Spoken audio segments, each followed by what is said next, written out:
All right. Well, it's game week. Finally here. So a lot of work to be done, obviously, before we kick off. Got to have a great week of preparation starting with today to put ourselves in the best position, to be successful, to play our best. FIU, Coach McIntyre does a great job, has throughout his entire career. Extremely dangerous quarterback, dual threat kind of guy that throws the ball well, extends plays, can run, and we'll have to do a great job on him. They've got a deep stable of receivers, returning 2 or 3 receivers and adding more guys from the transfer portal. Impressed with the running backs. The guys all return that they played last season. Experienced in the secondary at safety and corner. A leading tackler returns at linebacker. Specialists are good. Kicker, long snapper, punter, return people. So, it'll be a challenge. And we'll have to play well. And, I want to see us play fast and physical and cut out some of the, mistakes we made in the first 2 scrimmages, penalties, misassignments, things of that nature, but also play smart, disciplined, and poised.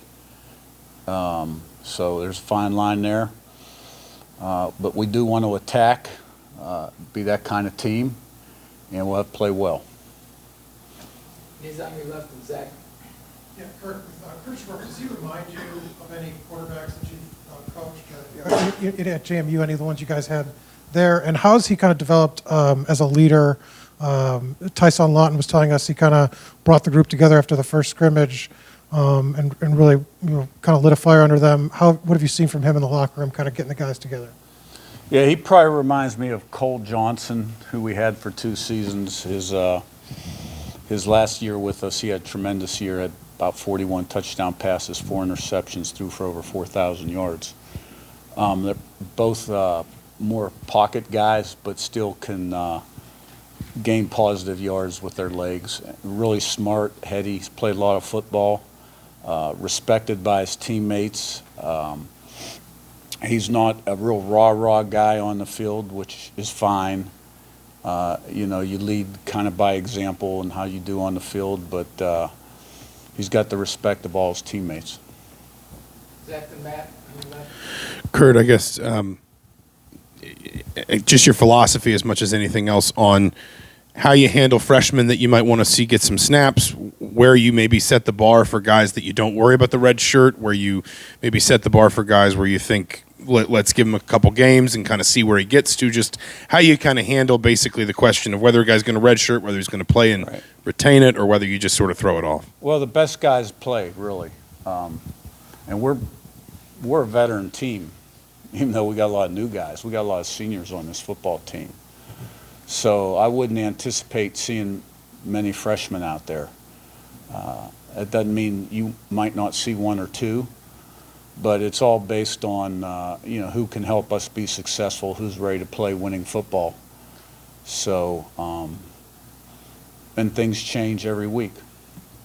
So, but right now, going into the first game, I don't see many freshmen have a very significant role in this game. Matt and Todd. Hey, Coach. Obviously, after Nick Kidwell went down, you guys have had a competition there in O-line, not just because of him, but overall, just kind of with, not naming names, but just where are you guys at with that competition? How do you feel about the 5 guys right now that look like they may be the starters? I feel good. And like I said previous, right now you're looking at Drew Evans, Bray Lynch, and Tyler Stevens. 3 guys for 2 spots, and they all can snap also. So, we'll see who we trot out there for the first series. Curt, you mentioned FIU's quarterback Keon Jenkins. What do you feel like? What do you feel like is the biggest thing that causes trouble, and what is the biggest thing that you can cause trouble for him on Saturday? Yeah. Well, he's an extremely capable passer, but when he gets out of the pocket, he does a really nice job of extending plays. And even though he's a really good athlete that can tuck it and run and gain a lot of yards, he's going to look to throw first and does a nice job of finding people when he extends plays. And we got to win up front. Our defensive line, and we got to put pressure on him and keep him in the pocket, and not give him much time to throw. We got to get to him, and we need a game from our D line. Second, right to Zach. Yeah, Curt, how with this first game of the season, how much do you kind of see this as an opportunity to set the tone for what this era of Indiana football will look like? I don't look at it that way. This is the opponent. I'm spending every second of my day with a sense of urgency, trying to help put us in the best position to be as good as we can be. And that's how we look at things as coaches, I think, across the country. Zach in front and Ravi. Coach, we know that you're a process-oriented guy. I'm curious what the process looks like now that it's a game week. You're away from fall camp. How do the meetings go? When does preparation start for next week's opponent? All things like that. Yeah, well, all eyes are on this opponent and today. And, typical in season, I was up at 4 a.m. in the office before 5. And, we'll have a light practice tonight. And then tomorrow is first and second down and punt return. And then Wednesday's third down, and Thursday's red area and goal line, 2 minute. And, the mornings and afternoons are spent preparing for those situations, and we put it all together. Ravi in the back and Daniel. Hey, Coach, yeah. Omar Cooper, been mentioned as a guy, a potential breakout guy, to use the generic phrase. Those of us saw him a lot in high school, saw the potential that was there.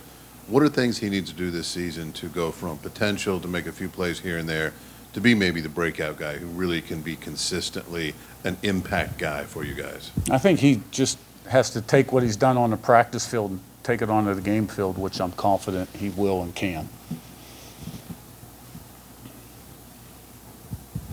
Daniel. And then Jared. Yeah, I want to say I think we had Shanahan in here a few weeks ago. We had Walker, we had Lawton, who each mentioned this winning mindset that you have. What kind of shaped, your specific mindset? And, again, for a team that's won, I want to say 9 games the last 3 years, how have you maybe approached trying to, add that here in the culture here? Well, I think that's well documented at this point, but, we came in and changed the roster, and then you got to change the way people think, the mindset, the culture, the identity of your football team. And I think we've made progress, but you really can't measure it till you play. And then every week, chapter 1 of a 13-page book. So I'm excited to see us play. We do have a lot of work to do before we kick it off. And I'm confident in this team. Jared on your left and Jim. You guys have a few cornerbacks down. Do you feel like you have a good grasp of the kind of rotation going into the season opener? We really don't have a few down. We had one miss some practice time in fall camp, and he's mending very quickly. So we anticipate being close to full strength. Jim in front and Joe. Curt, you've been a part of multiple rebuilds and reboots. Going into this week, I know you'll know a lot more after you play, but how do you feel about your offense now as comparative to other places where you've gone into that first game? I feel good about our offense. We have a lot of veteran players. We have a veteran quarterback. And, I think we have a chance to be a good offense and defense and special teams. And, but as a coach, you've always got concerns, too. I've never had a team I didn't have concerns about something. But my focus right now is on preparing these guys and help them be as successful as possible Saturday.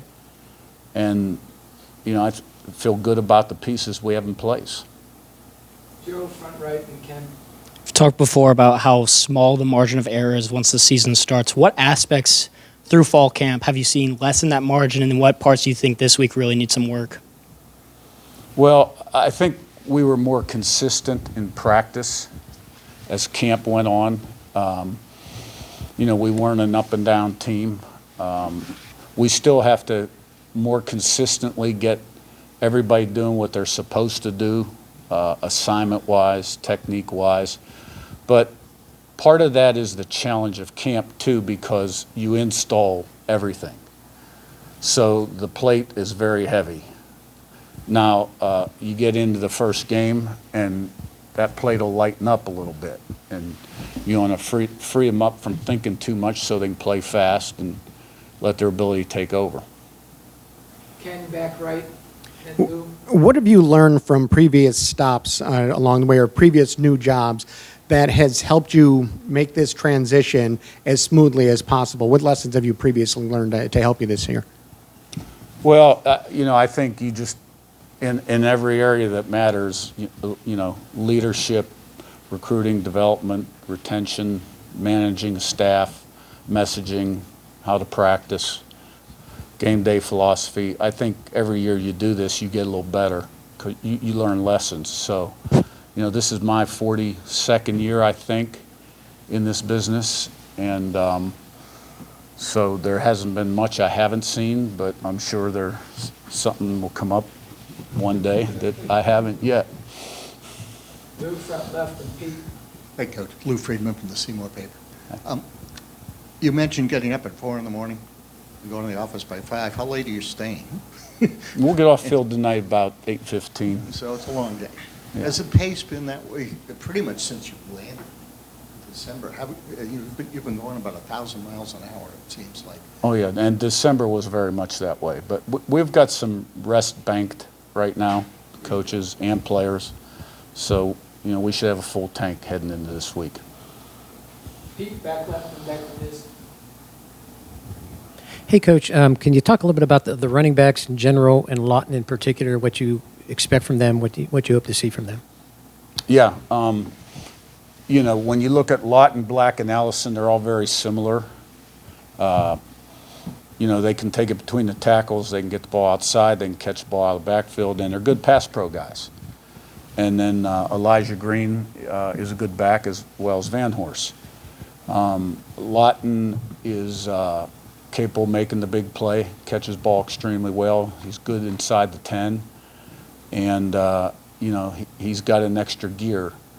And he's had a lot of success. He's a confident guy and doesn't talk very much. He doesn't say much. But on game day, he shows up and you know who he is. Liz on your left. Do you have both coordinators in the booth, and does the quarterback communication now that they've installed for this year change your kind of game day operations at all, and how you kind of organize everything on the field and in the booth? Yeah, in the past we've had Mike up in the booth and Brian's been on the field, still talking through what we'll do this year. I have a pretty good idea what we'll do, but the game day communication can change things somewhat. Whether you huddle a little bit more to start a new series, do you huddle or gather them up on the sidelines? So there's some things I think you'll see across the country that are a little different than last season. All right, thanks, Coach. Thank you. Thanks, guys.